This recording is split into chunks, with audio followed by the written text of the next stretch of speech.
नमस्कार साथियों, Allahabad Facebook page पर सभी साथियों का बहुत बहुत स्वागत एवं धन्यवाद है। इस समय इलाहाबाद विश्वविद्यालय के उपाध्यक्ष एवं एनएसयूआई के प्रदेश अध्यक्ष श्री बड़े भैया श्री अखिलेश यादव जी से हम आप लोगों से रूबरू कराएंगे। पहले मैं इस पेज पे भैया का बहुत बहुत स्वागत, अभिनंदन एवं वंदन करता हूं। आइए साथियों, मैं आपसे कुछ भैया के बारे में बात करता हूं। भैया, पहले ये मैं पूछना चाहता हूं, जो विश्वविद्यालय द्वारा अवैध रूप से 15,000 रुपये वसूली किया जा रहा था, इसमें आपने छात्रों को पूर्ण समर्थन दिया, इसलिए भी हम आपको बहुत बहुत धन्यवाद एवं आभार व्यक्त करना चाहते हैं सभी छात्रों की ओर से। एवं इस पे आपसे भैया ये बताइए कि आप हम लोग के हर कदम से कदम विश्वविद्यालय प्रशासन द्वारा जो अन्याय किया जा रहा है, उसके लिए आप हमेशा हम लोग खड़े रहेंगे हम लोगों के साथ में। देखिए, सबसे पहले बहुत बहुत नमस्कार आप सभी को। दो तीन चीज़ें हैं, जैसे यह जो लड़ाई थी अवैध वसूली की, यह विश्वविद्यालय प्रशासन से छात्रों की थी। और एक लोकतांत्रिक देश में पक्ष होता है और विपक्ष होता है। इन सभी चीज़ों को लेकर के जब भी कोई जाति होती तो विपक्ष खड़ा होता है उन लोगों को लेकर के। छात्र संघ का जो कार्य होता है, छात्रों के जो भी मसले रहते हैं उसको हल करने का काम होता है। हम सभी ने अपने कार्यों का और अपने दायित्वों का निर्वहन किया। यह जो लड़ाई थी छात्रों की, यह सच्चाई की लड़ाई थी। जो छात्र थे वह सच के साथ खड़े थे। ये हम सभी की सच्चाई की लड़ाई थी और अंततः सच्चाई की जीत हुई। इलाहाबाद विश्वविद्यालय में पढ़ने वाले प्रत्येक छात्र छात्रा की जीत हुई। इलाहाबाद विश्वविद्यालय के छात्रावास में रहने वाले प्रत्येक छात्र छात्रा की जीत हुई।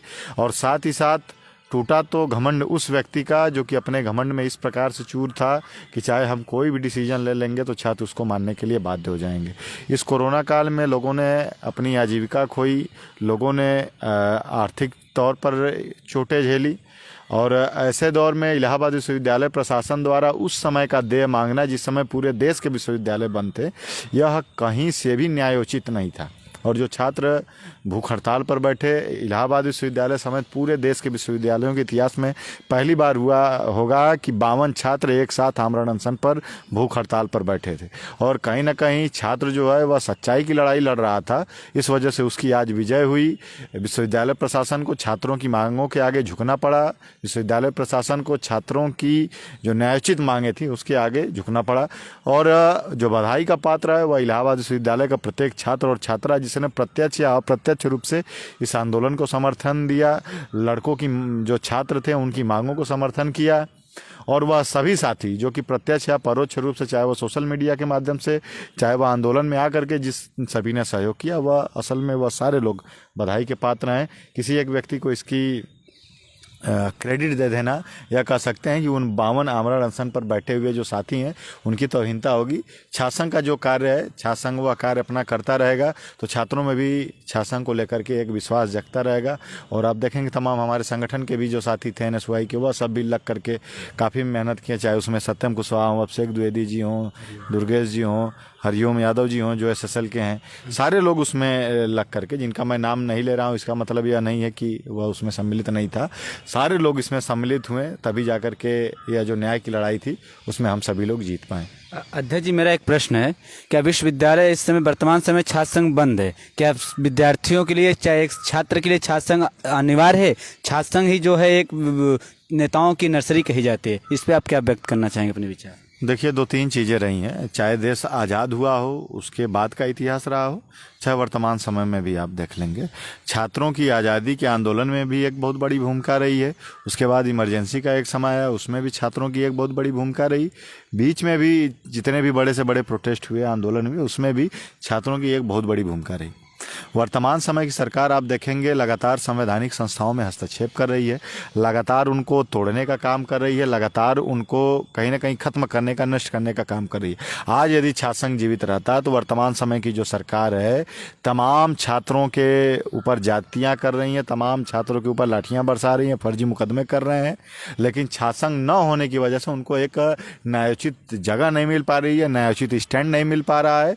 यही कारण रहा है कि कहीं ना कहीं थोड़ा सा छात्रों की जो लड़ाई है वह कम हुई है। आप देखेंगे कि जब तक छात्र संघ इसमें नहीं इन्वॉल्व था तब तक छात्रों की मांगों को किस प्रकार से लिया जा रहा था। जैसे ही यह जो छात्र संघ है 3 साल पुराना है, हम लोग 3 साल पहले यहाँ के चुने गए थे। अब तक लगभग 3 नए अध्यक्ष, 3 नए उपाध्यक्ष, 3 नए महामंत्री आ जाने चाहिए अन्य थे, पदाधिकारी। अन्य पदाधिकारी आ जाने चाहिए थे। लेकिन आप देखेंगे हम लोग 3 साल पुराने वाले गए, उनसे लड़ाई लड़े, उसके बाद छात्रों का उसमें समर्थन मिला, तो उस पर जा करके सारी चीज़ें क्लियर हुई। तो कहीं ना कहीं छात्र संघ का होना एक लोकतांत्रिक देश में होना बहुत ही ज़्यादा ज़रूरी है, जिससे कि छात्र और छात्राएं अपनी आवाज़ को एक अच्छे पटल पर रख सकें। और वैसे बोला भी जाता है कि छात्र संघ जो होता है वह राजनीति की नर्सरी होती है। आज़ादी के बाद तमाम आपको नेता मिल जाएंगे जो कि छात्र राजनीति से आकर के मुख्य धारा में देश को लीड किए, चाहे वह विश्वनाथ प्रताप सिंह जी पूर्व प्रधानमंत्री हों, चाहे चंद्रशेखर जी पूर्व प्रधानमंत्री हों, लालू यादव हों, चाहे नीतीश कुमार हों, चाहे शरद यादव हों, ये सारे लोग छात्र संघ से निकले हुए हैं। एनडी तिवारी हों, इलाहाबाद विश्वविद्यालय की तो एक बड़ी खेप है। हालांकि ऐसे तमाम जो चेहरे हैं वह कभी न कभी अपने छात्र जीवन में छात्र नेता रहे हैं और छात्रों का नेतृत्व किए हैं। तो ऐसे में कहीं न कहीं छात्र संघ का होना अति आवश्यक है। अध्यक्ष, एक प्रश्न और है मेरा। मैं ये पूछना चाहता हूँ, वर्तमान समय में जो शिक्षा व्यवस्था है, क्या अभी, क्योंकि शिक्षा व्यवस्थाएं धीरे धीरे अब स्तर उसका गिरता जा रहा है, तो इस पर अपना क्या विचार देना चाहेंगे?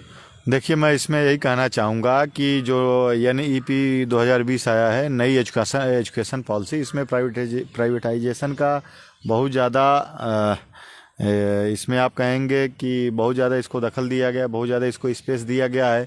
आरक्षण पे भी आप देखेंगे कि कहीं ना कहीं इसमें बहुत ज़्यादा ही हमला है। जो प्राइवेट सेक्टर्स हैं उसमें आरक्षण का कोई भी अनुपालन नियम का होता नहीं है। सिर्फ और सिर्फ जो सरकारी सेक्टर है, उस सरकारी सेक्टर में भी कई जगहों पर आरक्षित लोगों को रोकने का काम किया जा रहा है। ये तो मैंने एक एस्पेक्ट बताया, एक मैंने कारण बताया। ऐसे तमाम कारण है जो कि नई एजुकेशन पॉलिसी में है। और कहीं ना कहीं यह जो ग्रामीण परिवेश के छात्र हैं, जो मध्यम वर्गीय परिवेश के छात्र हैं, उनको शिक्षा से वंचित करने का भी इनके द्वारा काम किया जा रहा है। बहुत बहुत धन्यवाद बड़े भैया।